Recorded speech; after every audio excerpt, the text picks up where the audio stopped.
I have had this for ever such a long time, and I mean, big old clear out the other week, I finally found him. This is an Electrolux Z330, the, I think, cheaper, the, I think, more basic, the, I think, slightly less popular version of the, obviously very popular, Electrolux 345. This one is mine, this is all we have with it. Let's have a look at what we've got and see why it doesn't work. Oh yeah, there was that. Yeah, doesn't work at all. Let's have a look.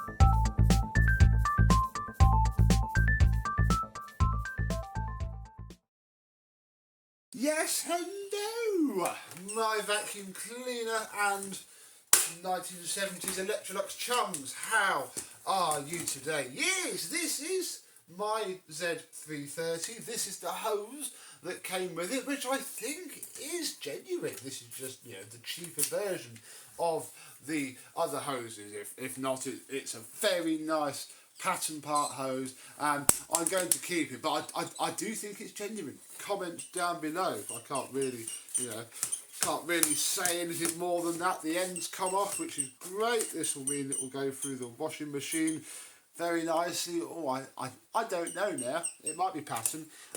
Who knows? Who cares, really? It's a very nice hose. Yada, yada, yada. What's also very nice is this Hercules fused plug. Look, made in England. I don't know if this will be, the old doodah underneath, the normal one, the one that, what is it, master plug, whatever it is, yeah, you know what I mean. But yeah, we have a nice plug, we have the cable slam grommet, and we have a fairly good working cord rewind too. I'm assuming there's nothing dangerous about to kill me on the flex. No, yeah. Very nice indeed. Yeah, it's missing both of its 330 badges, sadly. As a lot of them are. I've seen many of these for either scrap or good go through eBay. Missing those, I think, is just one of those things. In the front, it's fairly tight. Ooh, I haven't actually looked at this for a while. I have left us a brand new bag. Look, past me, isn't that handy? Has past me changed the... Oh, can we even get to the filters? Oh no. Oh, well that's a pain in the bum. Ooh, that's very brittle. Oh no, that would almost be a very massive pain if I didn't have another one somewhere else in the house. But oh, that's a shame. They are a pain to get out. What I wanted to do, look, was have a look at the motor filter, which I think is pretty much new. We just broken that part for nothing. Oh, fiddlesticks. Well, not. Oh, there's also a dead bug in there as well. Let's just tip that out over there. I guess we'll just do the lid back up and pop that to one side. Oh, that's a bit of a shame. Sorry, hardcore Electrolux folk. I know that was probably quite shocking to see. Underneath here we have our post motor filter, and sadly the curse of these and the 345. Look, all of the mounting points go brittle and crack, and yeah, I do have a pretty decent way of fixing that. I can't really hope that it'll work for now until I get it off and decide. This is the top cover, the silver plating. It isn't too bad, oh, that's terrible. I just noticed that. Oh, that's a shame. I mean, I didn't actually do anything about it on my 345 either, so we'll see. It may never get sorted. And yeah, this thing, had it for years. This is as much as I've looked at it. The light comes on, but nothing happens otherwise. There is no sign of life at all from the motor. The fact the light comes on is good-ish, because it means that we don't have to troubleshoot any of this bit. We need to look in here. So, let me get the filthy carpet out, because this thing will be black with carbon dust inside, as Electroluxes are, and while the colourful hamster chirps away to himself outside, we'll see what's wrong with this. Now the first thing that we're going to need to do is undo these two back screws here. Then, once they are removed, very carefully, this entire back bit will now come off. Oh, there we go. Bringing the switch with it, but that's fine. This is the cable reel side. It's pretty safe at the minute. That bar is there. You can completely detension the whole thing to get in here and tidy up, which we'll need to do. And yeah, it's just completely independent of the rest of the machine.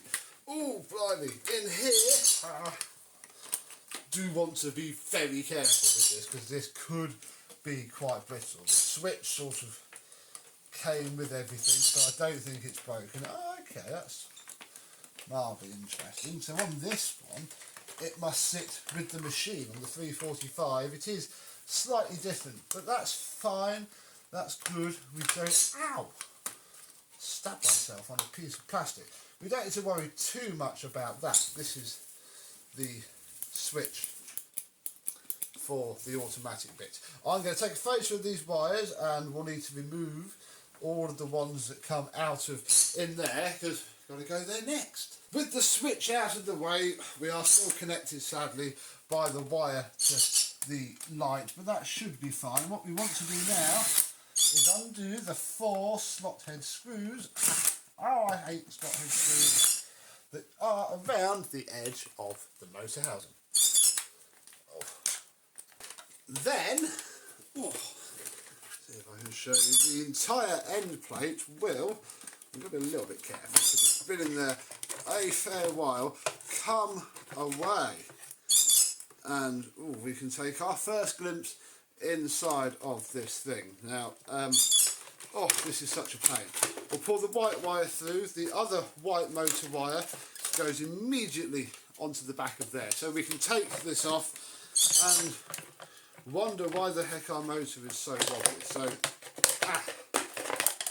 any 345 person will have seen this before, the inner motor housing. That seems fine. Here is the spring that tensions everything down, and well, here is our motor. Really, see if there's anything wrong with you. The foam has completely disintegrated. There's our bottom seal, and there's the casing. So yeah, quite simple, not too bad. Now, what is your problem here? It's spinning absolutely fine. In fact, I might say perhaps a little bit too fine. The reefer has not blown up. That's good-ish. It's good for it. It's not great for us. What we need to do now is have a look at the carbon brushes, I think. In fact, we might take the entire top end of the motor off, because that spins far too easily. I have just quickly tested for continuity on the simple bits.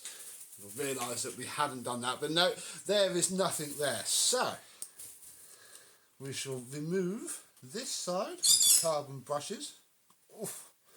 Bend out little tabs. I mean, you've probably seen some of this before. If you've watched my video on how to refurbish one of these, and yeah, that carbon looks fine. A little bit worn, but you know, not broken.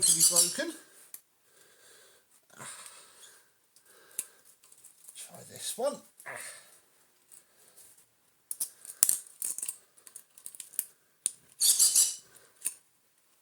Also fine. So they were either jammed, which is still a possibility, or it was something else entirely. Now we come this far, we're going to pop these clips off. Oh no, I'll just move the carbon brush holder. That's a slight pain because that's got to be put back on there. But we can take out this and this, and that's not destroyed. That's okay. There's perhaps a fair bit of wear on that armature, but it doesn't look burnt out. No, that's just dirt. That just spins really well in here. I mean, you'll just about see it, but the bearing is fine.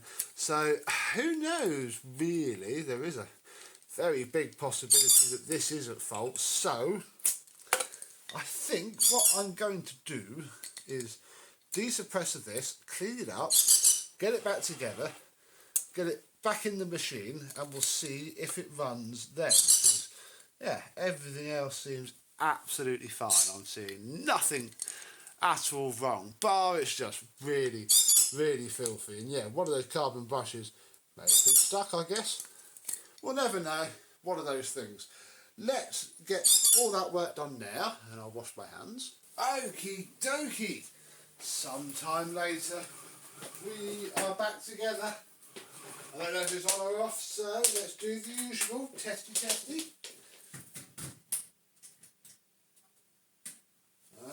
The light came on still, that's good. So, power on. Maybe it was off already.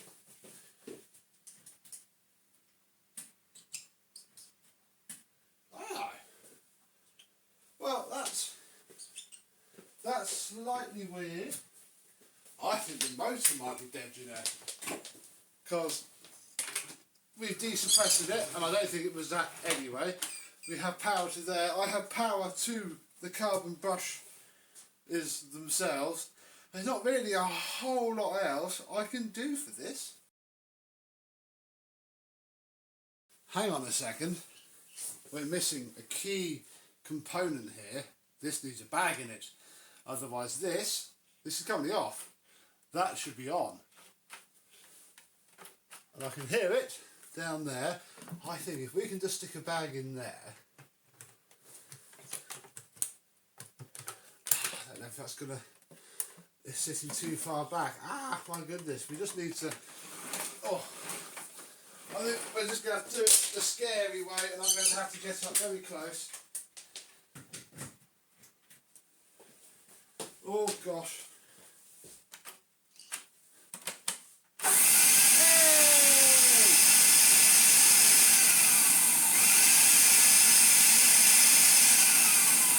That was it, folks.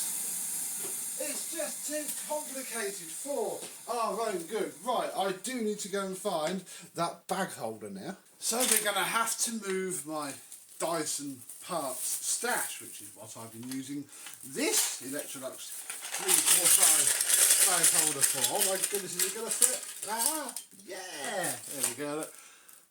All the randomly stuff I've got. How do you think we can always find a fresh brush roll end cap whenever we need one, or similar, all in this bag? And then this can now go in there. After the filter, of course.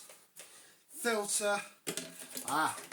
Seal. There is no seal on this bag holder, so we can fit the one from this. And I can't go breaking this one.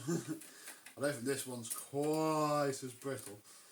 Now, part of me sitting here thinking, I'm sure I tried this with a bag in it before. I've never heard it run. I'm now wondering if I've just been so stupid as to not have it properly done. I don't know. Oh well. It didn't hurt to have a look in it, did it? Oh, we'll fit our nice new shiny fresh bag.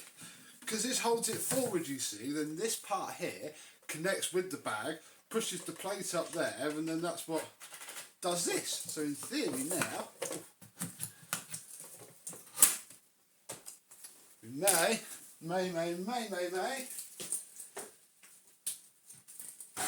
launch a winner!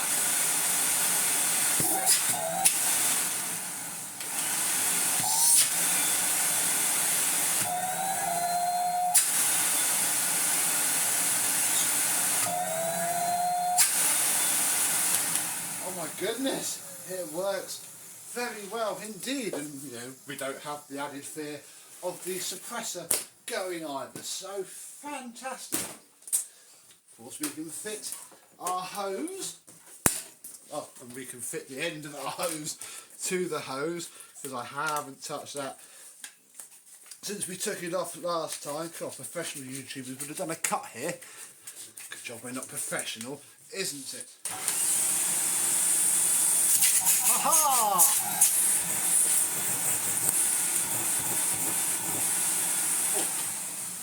And I suppose we could fit our post-motor filter. In fact, we could set this up for blowing work. Simply connect the hose up to there. And it could dust itself.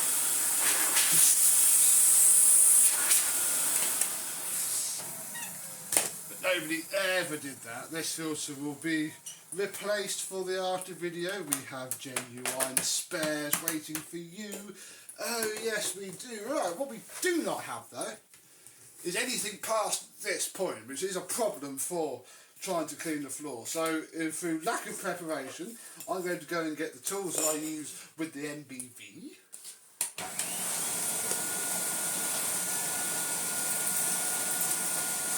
It does run very, very smoothly. And there's an amazing motor in it.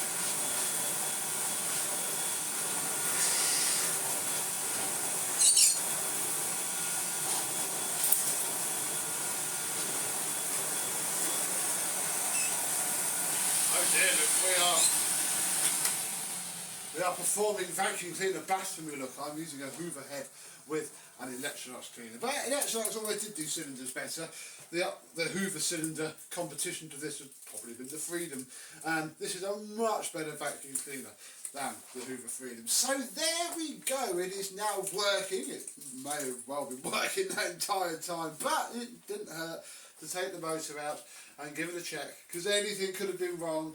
It then got neutered, and now when I refurbished the actual machine, I can just leave the motor alone. I gave it a little drop of oil. It sounds absolutely fine. There is no need to touch it at all. So there we go. This has been hanging around now for far too long. Bless it.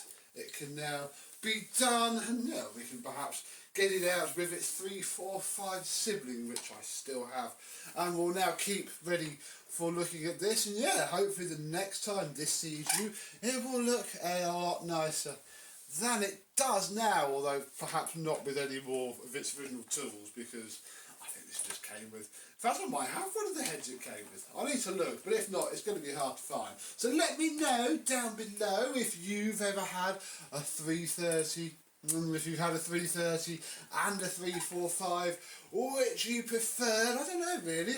I've seen less of these than the 345 over my many years of faffing around with old vacuum junk. So to me they're a little bit nicer, but that's again only just due to familiarity. Let me know down below, and until next time, I and this Luton Lovely will see you soon.